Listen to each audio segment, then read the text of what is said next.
नमस्कार बच्चों, आज हम पढ़ने जा रहे हैं पंचमी कक्षा का द्वितीय पाठ अहो विस्मरणशीलता। अच्छा, विस्मरणशीलता किसे कहते हैं क्या आप जानते हैं? विस्मरणशीलता कहते हैं भूल जाने की आदत को। ठीक है, तो ये पाठ हम पढ़ने जा रहे हैं। आप सभी ध्यानपूर्वक सुने। माधव और राघव दो मित्र हैं। वे आपस में वार्तालाप कर रहे हैं। माधव राघव से कहता है, राघव गृहे कोपी नास्ति किम? हे राघव, घर में कोई भी नहीं है क्या? यानी हे राघव, घर में कोई नहीं है क्या? राघव कहता है, अहम एकः एव अस्मि, अर्थात मैं अकेला ही हूँ या मैं एक ही हूँ। पिता मित्रेण सह वाचनालयं गतवान। पिता मित्र के साथ वाचनालय को गए। माता सीतया सह मंदिरम गतवती। माता सीता के साथ मंदिर गई और भगनी रेखया सह आपणम गतवती, अर्थात बहन रेखा के साथ बाजार को गई। ठीक है, अब इन वाक्यों में ध्यान देने की आवश्यकता है कि इन सभी वाक्यों में तृतीया विभक्ति का प्रयोग किया गया है और आगे भी जो वाक्य हम पढ़ने जा रहे हैं उनमें भी तृतीया विभक्ति का प्रयोग किया जा रहा है। अतः ध्यानपूर्वक देखें। जैसे मित्रेण सह, मित्र के साथ। ठीक है, तो जहाँ पे साथ वाली बात होगी वहाँ पर तृतीया विभक्ति होगी। ठीक है, सीतया सह, सीता शब्द का तृतीया एक वचन होता है सीतया। ठीक है, तो सीतया सह अर्थात सीता के साथ। रेखया सह अर्थात रेखा के साथ। ठीक है, चलिए आगे पढ़ें। माधवः, यानी माधव कहता है, गणपति ही कुत्र? गणपति कहाँ है?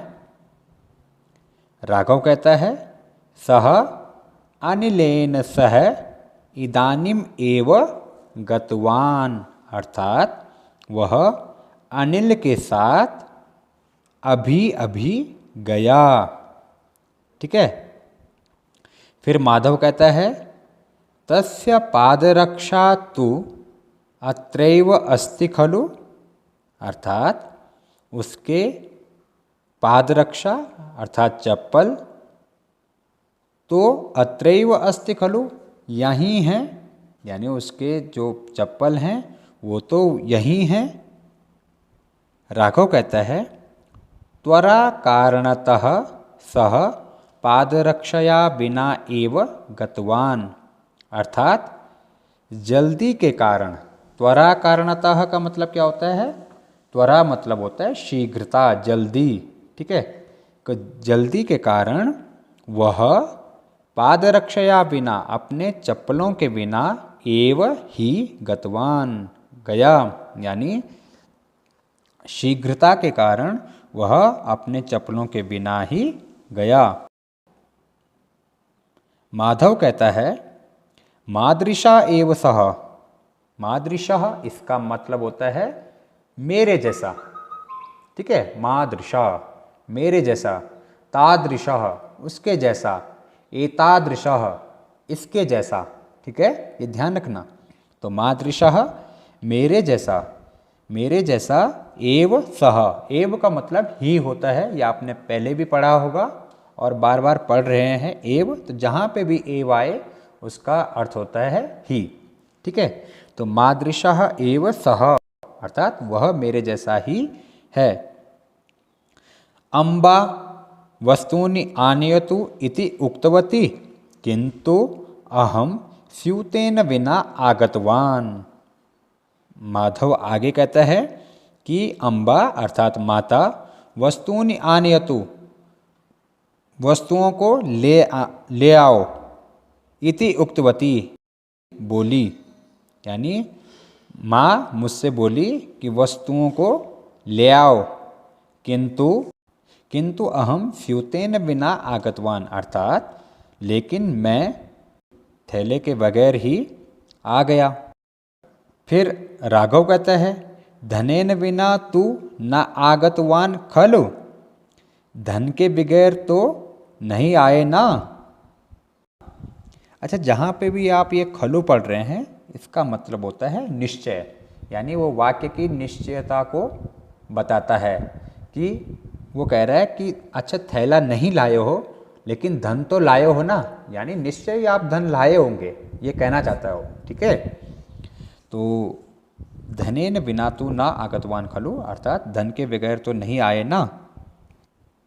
माधव कहता है धनम तिष्ठतु पश्यामि, अहो धनेन बिना नागतवान।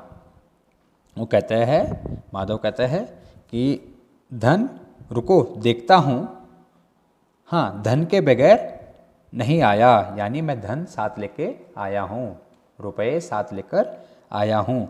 भवान अपि मया सह विपणीम आगच्छतु, आप भी मेरे साथ बाजार आइए। ठीक है, राघव कहता है अहम सिद्धः अस्मि, मैं तैयार हूँ। सिद्धः का मतलब होता है तैयार होना। ठीक है, तो कहता है मैं तैयार हूँ, चलतु चलो। माधव कहता है अरे युतकेन बिना एव आगच्छसि किम, अरे युतकेन बिना यानी कुर्ते के बगैर, एव ही आगच्छसि किम आ रहे हो क्या। ठीक है, युतकम धारय यानी कुर्ता धारण कीजिए। फिर राघव कहता है अहम अपि भवादृशः एव, मैं भी आपके जैसा ही हूँ। सर्वे विस्मरणशीलाः, सभी क्या हैं भूल जाने की आदत वाले हैं। तो क्या आप सब भी भूलते हैं? अच्छा, आप क्या क्या भूलते हैं और क्या क्या भूले, इस बारे में आप अपनी कक्षाचार्य और विषयाचार्य के साथ बात कर सकते हैं। ठीक है, उन्हें बता सकते हैं कि आप क्या क्या भूले। ठीक है, तो इस पाठ को आप फिर से पढ़ेंगे और इस वीडियो को दोबारा देखेंगे तो आपको ये पाठ फिर से समझ में आ जाएगा। तो बच्चों, इस पाठ में हमने जाना कि राघव और माधव किस प्रकार बातें कर रहे हैं और उनकी बातों से हमने क्या सीखा। हमने तृतीया विभक्ति का प्रयोग करना सीखा। यानी तृतीया विभक्ति का प्रयोग हम किस प्रकार करते हैं? तृतीया विभक्ति का प्रयोग हम सह के योग में करते हैं, अर्थात जहाँ पे साथ वाली बात होती है वहाँ पर तृतीया विभक्ति का प्रयोग होता है। और किसके साथ प्रयोग होता है? जिसके साथ वाली बात हो रही हो। जैसे मैं विवेक के साथ जा रहा हूँ, तो ये जो तृतीया विभक्ति आएगी वो किस में आएगी? मुझ में या विवेक में? तो ये आएगी विवेक में, क्योंकि विवेक के साथ जा रहा हूँ, अर्थात अहम विवेकेन सह गच्छामि। ठीक है, और सीता राम के साथ वन को जा रही है, अर्थात सीता राम के साथ वन जा रही है। तो वाक्य क्या बनेगा? सीता रामेण सह वनम गच्छति। ठीक है, तो एक हो गया सह के योग में तृतीया विभक्ति होती है। दूसरा है विना। विना का मतलब होता है बगैर, है ना। हम बोलते हैं कि मैं खाने के बगैर नहीं रह सकता, मैं पढ़ने के बगैर नहीं रह सकता, मैं खेलने के बगैर नहीं रह सकता। ठीक है, मैं माता पिता के बगैर कहीं घूमने नहीं जाता।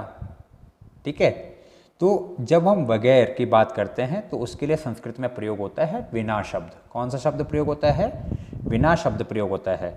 तो बिना शब्द के योग में भी कौन सी विभक्ति होती है? तृतीया विभक्ति होती है। और इसका प्रयोग कैसे करते हैं? इसका प्रयोग करते हैं जिस शब्द के बाद बिना आ रहा हो, जिस शब्द के बाद बिना आ रहा हो, उस शब्द की तृतीया विभक्ति होती है। ठीक है, यानी जिसके बगैर की बात हो रही हो उसकी तृतीया विभक्ति होती है। ठीक है, जैसे अहम उपनेत्रेण बिना न पठामि, मैं चश्मे के बगैर नहीं पढ़ता हूँ। ठीक है, क्योंकि मुझे चश्मा लगाना पड़ता है। ठीक है, अहम कलमेन बिना न लिखामि, मैं कलम के बिना नहीं लिखता हूँ। ठीक है, तो इसी प्रकार बिना शब्द के प्रयोग किए जाते हैं। ठीक है, तो आप सभी समझ चुके हैं। धन्यवाद।